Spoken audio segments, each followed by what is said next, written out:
Hello students. तो हम engineering mathematics 3 का जो पहला यूनिट है linear differential equation with constant coefficient, ये हम स्टार्ट करने वाले हैं।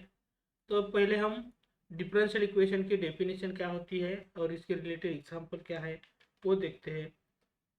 तो डेफिनेशन ऑफ डिफरेंशियल इक्वेशन में an equation which contains independent variable एक या दो हो सकते हैं, डिपेंडेंट वेरिएबल एक या दो हो सकते हैं, और उसके रिलेटेड जो डेरिवेटिव है या तो ऑर्डिनरी डेरिवेटिव या तो पार्शियल डेरिवेटिव ये हो सकते हैं, इज कॉल्ड डिफरेंशियल इक्वेशन। तो यहाँ मैंने ये ऑर्डिनरी डिफरेंशियल इक्वेशन लिखा है और यहाँ पार्शियल डेरिवेटिव है, तो इसलिए ये क्या है, पार्शियल डिफरेंशियल इक्वेशन है। तो एक्चुअली ऑर्डिनरी डिफरेंशियल इक्वेशन क्या होता है और पार्शियल डिफरेंशियल इक्वेशन क्या होता है, ये भी हम डेफिनेशन के साथ देखने वाले हैं। तो ये जो डिफरेंशियल इक्वेशन है, उस डिफरेंशियल इक्वेशन के दो टाइप होते हैं, ऑर्डिनरी डिफरेंशियल इक्वेशन और पार्शियल डिफरेंशियल इक्वेशन।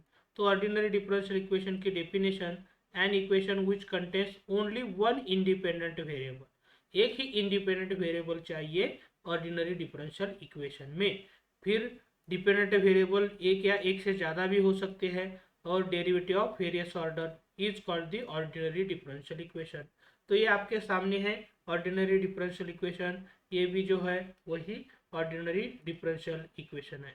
नेक्स्ट जो सेकंड टाइप है डिफरेंशियल इक्वेशन का, वो है पार्शियल डिफरेंशियल इक्वेशन। तो आपको पता ही है पार्शियल डेरिवेटिव कब होता है, तो एक से ज़्यादा इंडिपेंडेंट वेरिएबल होते हैं उस वक्त पार्शियल डेरिवेटिव होता है। तो उस हिसाब से पार्शियल डिफरेंशियल इक्वेशन की डेफिनेशन जो है, an equation which contains two और मोर इंडिपेंडेंट वेरिएबल्स। तो एक से ज़्यादा, दो तीन चार पाँच कितने भी हो सकते हैं इंडिपेंडेंट वेरिएबल, डिपेंडेंट वेरिएबल भी कितने भी हो सकते हैं, और उसके रिलेटेड जो डेरिवेटिव है वही पार्शियल डेरिवेटिव हो जाएगी वेरियस ऑर्डर की। तो उस वक्त हम क्या कहते हैं, पार्शियल डिफरेंशियल इक्वेशन कहते हैं। ये आप देख सकते हैं, ये जो दोनों एग्जांपल आपके सामने दिए हैं वो पार्शियल डिफरेंशियल इक्वेशन के हैं। तो आप मुझे कमेंट करके बता सकते हैं इसकी ऑर्डर क्या है, पहले डिफरेंशियल इक्वेशन की और दूसरे डिफरेंशियल इक्वेशन की ऑर्डर और डिग्री जो है क्या है, वो आप मुझे कमेंट करके बता सकते हैं। फिर जो एक्चुअल कंसेप्ट है हमारा, वो actual concept linear differential equation with constant coefficient का जो टॉपिक का नाम है, वही अब यहाँ हम देखने वाले हैं। तो क्या है definition of linear differential equation with constant coefficient का, तो इसमें differential equation is of the form a n into dny upon dx raised to n means nth derivative of y with respect to x plus an minus 1 into n minus 1 the derivative plus and so on a1 into first order derivative dy by dx plus a0 into y is equal to function of x is called the linear differential equation with real constant coefficient। यहाँ ये जो an minus one up to a1 a0 सब green colour के element है, ये सब real constant है। और ये जो राइट हैंड साइड का फंक्शन एक्स ऑफ एक्स दिया है, वो फंक्शन ऑफ एक्स का तो होगा या तो कांस्टेंट टर्म तो राइट हैंड साइड में होनी चाहिए उस वक्त। अब इसे लीनियर क्यों कहते हैं, तो लीनियर डिफरेंशियल इक्वेशन में क्या होता है, डिपेंडेंट वेरिएबल y और इसके डेरिवेटिव मल्टीपल में नहीं होने चाहिए, और हर एक y या उसके डेरिवेटिव है सबकी जो पावर है ये क्या होनी चाहिए, 1 होनी चाहिए। इस वक्त ये जो डिफरेंशियल इक्वेशन है वो लीनियर डिफरेंशियल इक्वेशन हो जाएगा। तो ये लीनियर डिफरेंशियल इक्वेशन का जो बेसिक कंसेप्ट है आपके सामने है। अब जो नेक्स्ट कंसेप्ट है डिफरेंशियल ऑपरेटर का, तो डिफरेंशियल ऑपरेटर में हम डिफरेंशियल ऑपरेटर अब डिफाइन कर रहे हैं। The operator d is equal to d by D x is called the differential operator और डेरिवेटिव ऑपरेटर। तो ये जो डेरिवेटिव ऑपरेटर है हम कैसे d2 upon D x square जो है, यही हम d by D x of d by D x ऐसे भी लिख सकते हैं। तो इसके लिए d, इसके लिए d, तो d इंटू डी क्या हो जाएगा, डी स्क्वेयर हो जाएगा। तो ये d2 upon D x square हम डी स्क्वेयर ऐसे लिख सकते हैं, लेकिन यहाँ सेकंड ऑर्डर डेरिवेटिव में d two y by D x square ये सेकेंड ऑर्डर डेरिवेटिव है और ये फर्स्ट ऑर्डर डेरिवेटिव का स्क्वायर है, ये कभी भी सेम नहीं हो सकते। ये भी आपको ये कंसेप्ट दिमाग में रखना पड़ेगा। फिर ये जो थर्ड ऑर्डर डेरिवेटिव है वो थर्ड ऑर्डर डेरिवेटिव के रिलेटेड डिफरेंशियल ऑपरेटर कैसे हो सकता है, D cube upon D x cube है, वो डी क्यूब ऐसे लिख सकते हैं और ये D N upon D X raise to N हम capital D raise to N ऐसे लिख सकते हैं।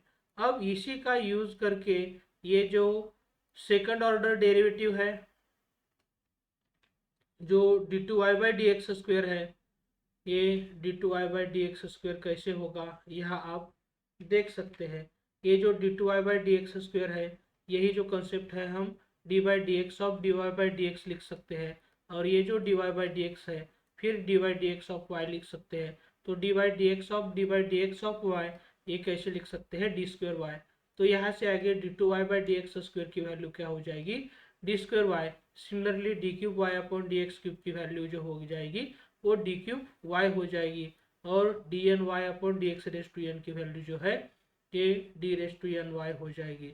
तो इसी पार्ट में जब ये जो इक्वेशन वन आपके सामने है, ये जो इक्वेशन वन है ये इक्वेशन वन यहाँ हम लेते हैं और इस इक्वेशन वन में हमें क्या करना है, ये जो डिफरेंशियल ऑपरेटर है डिफरेंशियल ऑपरेटर का यूज करना है।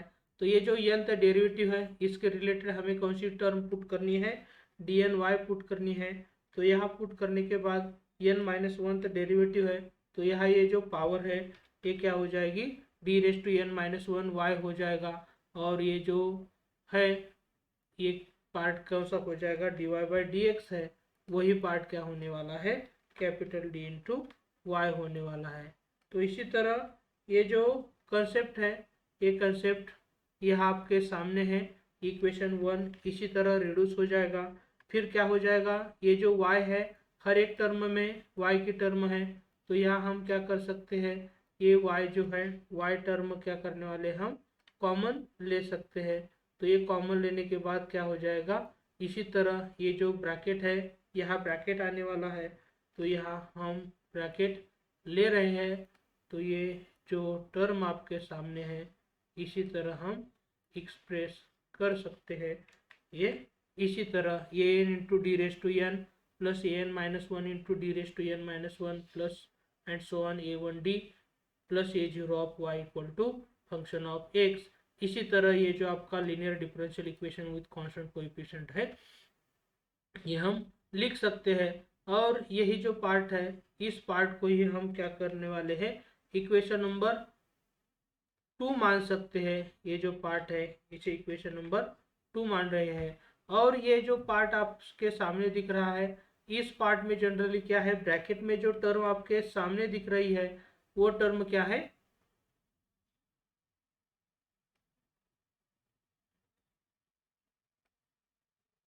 फंक्शन ऑफ डी है।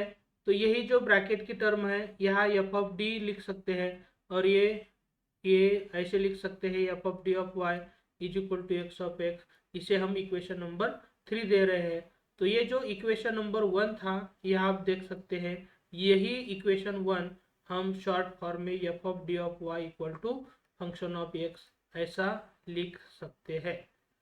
अब ये function of d of y equal to x of x लिखने के बाद फिर हमारे सामने एक और कंसेप्ट आता है, वो कंसेप्ट है एक्सिलरी इक्वेशन का।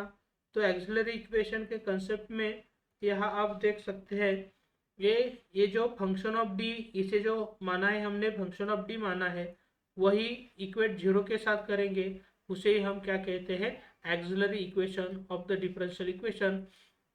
और आपको पता चल जाएगा ये जो एक्सिलरी इक्वेशन है, और प्रीवियस लेक्चर में हमने जो इक्वेशन थे इक्वेशन के रूट फाइंड आउट करने के आइडिया जो यूज़ की थी ये वही आइडिया हम इस एक्सिलरी इक्वेशन में अप्लाई करने वाले हैं। और एक्सिलरी इक्वेशन का सॉल्यूशन मीन्स ये जो डी के वैल्यू है और डी के वैल्यू फाइंड आउट करने के बाद हमें इसका सॉल्यूशन जो है वो सॉल्यूशन मिलने वाला है। तो आप यहाँ देख सकते हैं ये जो इक्वेशन 3 है इस इक्वेशन 3 के 2 सॉल्यूशन होने वाले हैं। वो किस तरह सॉल्यूशन हो सकते हैं आप यहाँ देख सकते हैं। इस इक्वेशन में ये जो right hand side x of x है जब 0 होता है तो ये क्या हो जाएगा, f of d of y equal to 0। इसे ही हम क्या कहते हैं, होमोजीनियस लीनियर डिफरेंशियल इक्वेशन कहते हैं। तो यहाँ मैं लीनियर ऐड कर रहा हूँ, तो यह है होमोजीनियस लीनियर डिफरेंशियल इक्वेशन। और ये राइट हैंड साइड जब नॉन जीरो है, यहाँ मैंने लिखा है, तो ये पूरा इक्वेशन 3 एज इट इज रहेगा। इसे ही हम क्या कहते हैं, non homogeneous linear differential equation. तो ये non homogeneous linear differential equation जो है जब राइट हैंड साइड का जो फंक्शन है नॉन जीरो है तब हो जाएगा।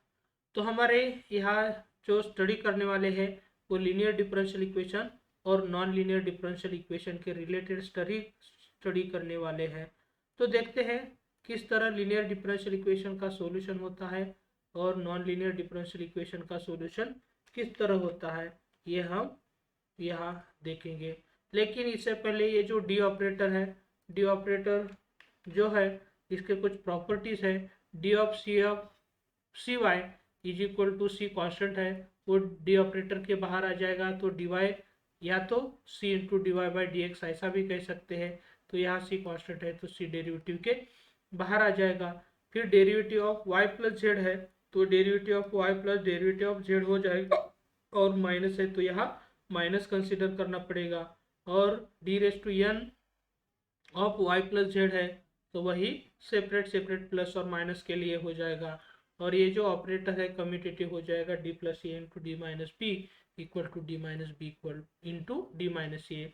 और ये लॉज ऑफ इंडाइसेस यूज करने के बाद इसी तरह ये जो है ये आपका कंसेप्ट हो जाएगा डी ऑपरेटर में। तो ये थे कंसेप्ट लीनियर डिफरेंशियल इक्वेशन। फिर लीनियर डिफरेंशियल इक्वेशन के दो टाइप है, होमोजेनियस डिफरेंशियल इक्वेशन और नॉन होमोजेनियस डिफरेंशियल इक्वेशन। फिर पार्शियल डिफरेंशियल इक्वेशन में एक्चुअली 4 टाइप होते हैं। उसमें linear differential equation, semi linear partial differential equation, quasi linear partial differential equation और नॉन लीनियर डिफरेंशियल इक्वेशन। लेकिन वो पार्ट जो है आपके सिलेबस में नहीं है। तो नेक्स्ट लेक्चर में हम क्या करने वाले हैं, नेक्स्ट वीडियो में जो एक्चुअल एक्सिलरी इक्वेशन क्या है और उसका सॉल्यूशन यानी कि कॉम्प्लीमेंट्री फंक्शन कैसे होता है वो सब कुछ हम डिटेल में देखने वाले हैं।